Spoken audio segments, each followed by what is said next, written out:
general se va a hacer entrega.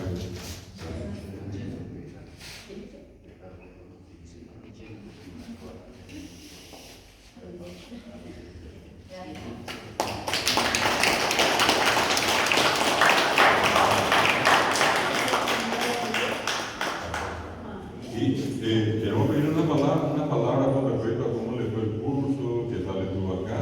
Contanos un poquito. Sí, los alumnos fueron buenos. Buenos días, la verdad que sí, buenos días. El curso creo que nos fue muy bien. Bueno, esto deberían preguntarle a los alumnos, ¿verdad? ¿Qué tal les pareció?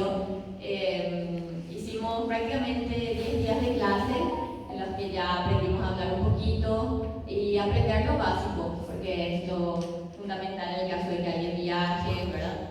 Y nada, la práctica oral fue una parte importante del curso y también la lectura, ¿verdad? Porque como conversábamos con los estudiantes, como todos son docentes, quieren saber más el porqué de todo, ¿verdad? No es, obviamente, el tipo de alumno que uno tiene, es importante tener en cuenta, ¿verdad? Para saber cuál es la forma de abordar, ¿verdad? Entonces ahí también, ¿y eso de dónde deriva?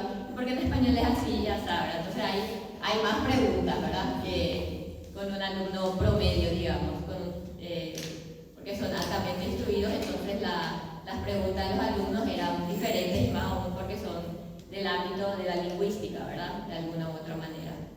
Y eso, espero que este convenio sea próspero y que pueda seguir llegando a otra gente, ¿verdad? De la Universidad de Génova.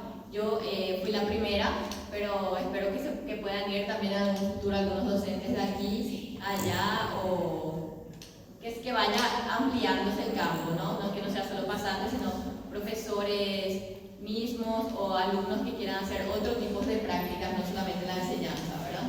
En el ámbito, en el campo también de la administración universitaria, se puede hacer.